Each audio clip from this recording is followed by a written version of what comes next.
કહેવાય છે કે દીકરી બાપની માટે વાલનો દરિયો છે. દીકરી વાલનો દરિયો છે. દીકરી બાપના આંખનું રતન છે. દીકરી બાપના આંખના રતન છે. અને દીકરી બાપના કાળજાનો ટુકડો છે. અને દીકરી અને બાપની પ્રેમની જે મહિમા છે ને, એને એક વ્યક્તિએ બહુ સરસ રીતે વર્ણન કર્યું છે.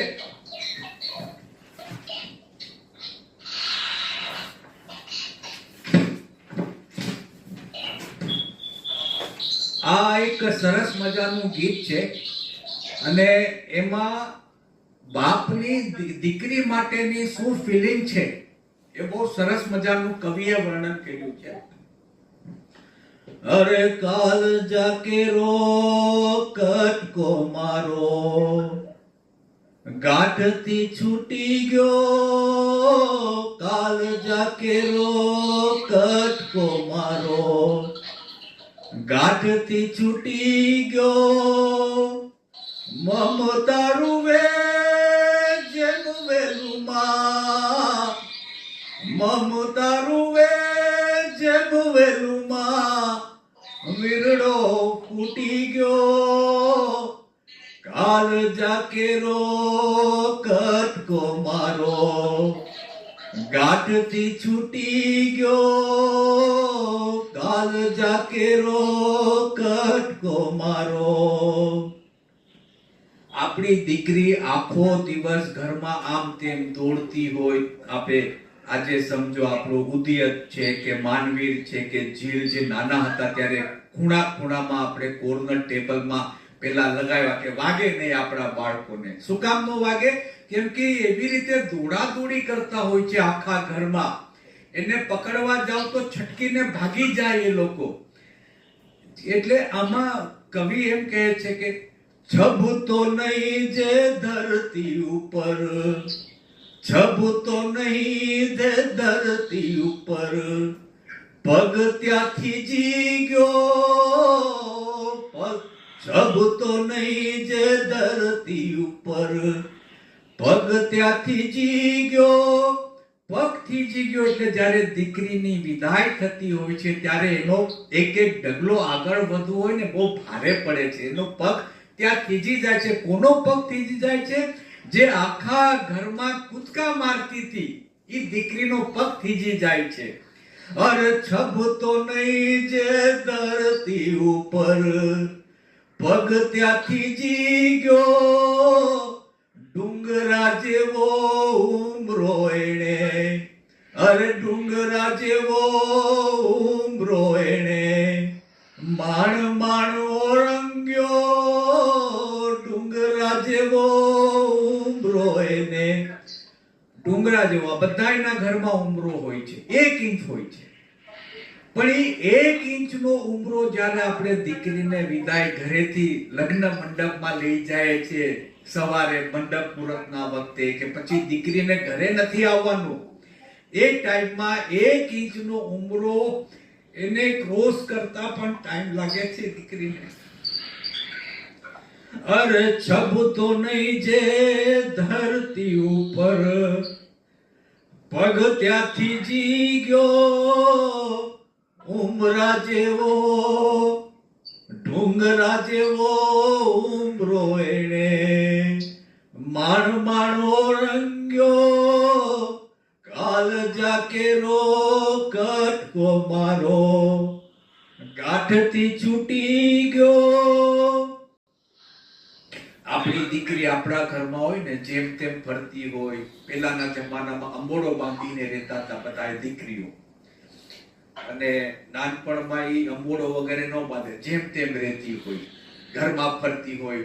ફળિયા હતા ત્યારે બધાના ઘરમાં, ફળિયામાં ફરતી હોય.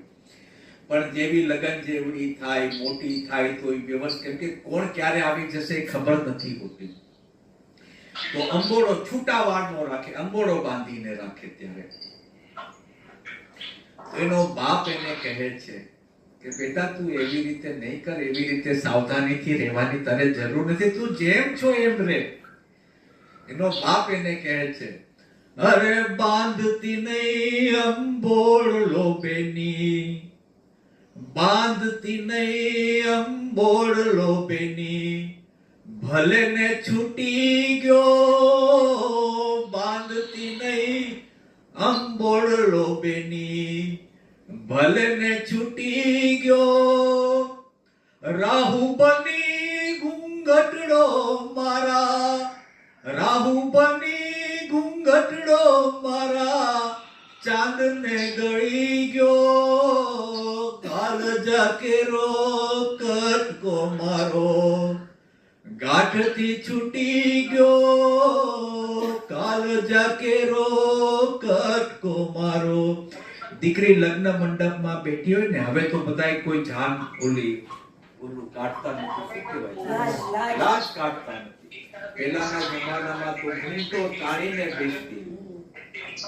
ઈ ટાઈમમાં બાપ એને કહે છે, અરે રાહુ બની ઘૂંઘટડો મારા, ચાંદ ને ગળી ગયો, કાળજા કેરો કટકો મારો.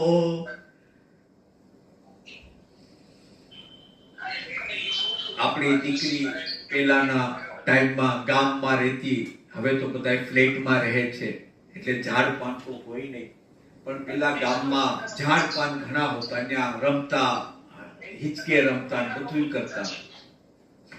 તો જ્યારે દીકરીની વિદાય થતી હોય છે ને, ઘરમાંથી ગાડામાં ઝાપા સુધી જાન જતી હોય છે, ત્યારે આજુબાજુના ઝાડ વગેરે હોય છે. હવે કલ્પના જુઓ, ઝાડ પાસેથી બોલાવે છે કે દીકરી જાય છે, ત્યારે ઝાડ પાનને પણ કેવું લાગે છે કે જે દીકરી આયા મારી સાથે રમતી હતી, એ દીકરીની આજે વિદાય થઈ રહી છે.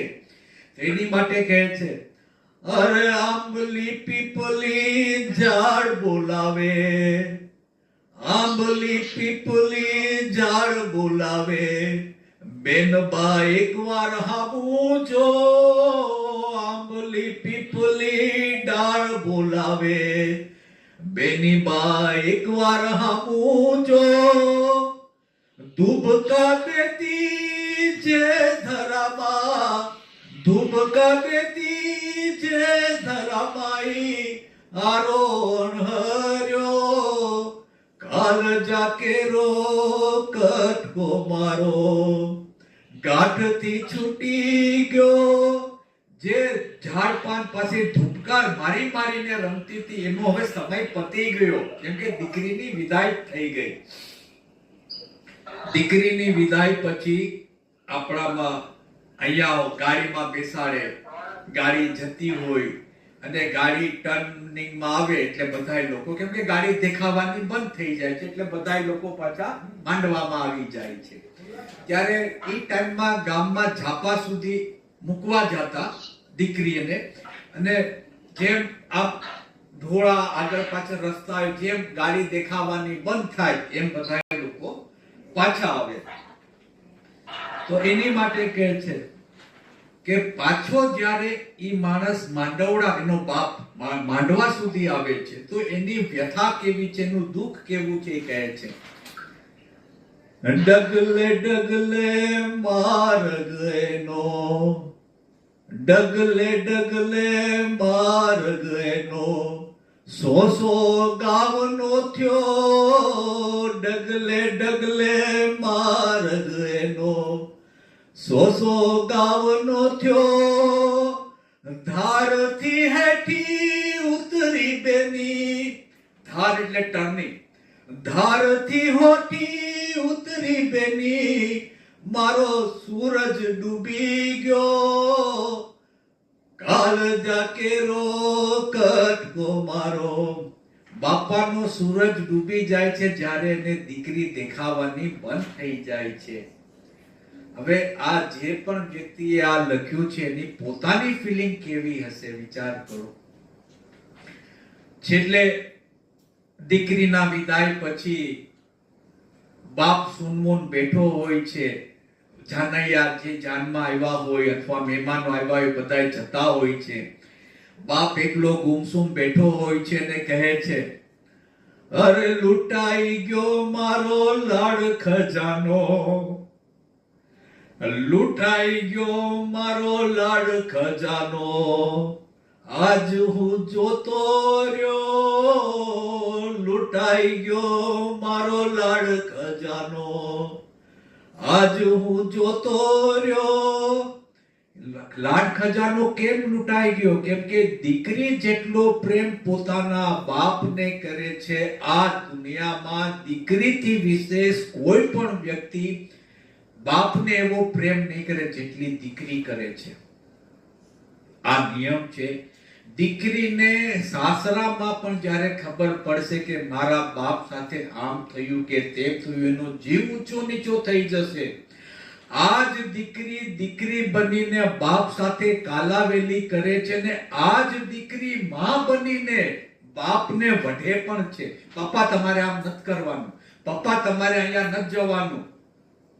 આ બાપ જ્યારે આખો દિવસ કામ કરીને ઘરે આવતો હોય તો બાપની માટે સૌથી પહેલા પાણીનો ગ્લાસ લાવનાર કોઈ વ્યક્તિ હોય તો એની દીકરી હોય છે.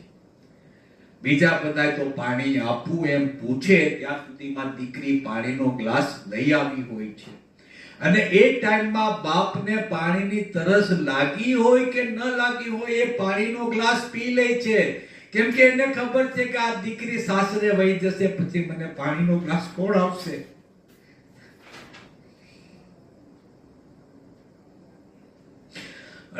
લૂંટાઈ ગયો મારો લાડ ખજાનો, આજ હું જોતો રહ્યો. જાન ગઈ મારી જાન લઈને, જાન ગઈ જાણે જીવ ગયો. હવે સુનો માંડવડો, કાલ જાકેરો કટકો મારો. ગાંઠથી છૂટી ગયો કાલ જાકેરો.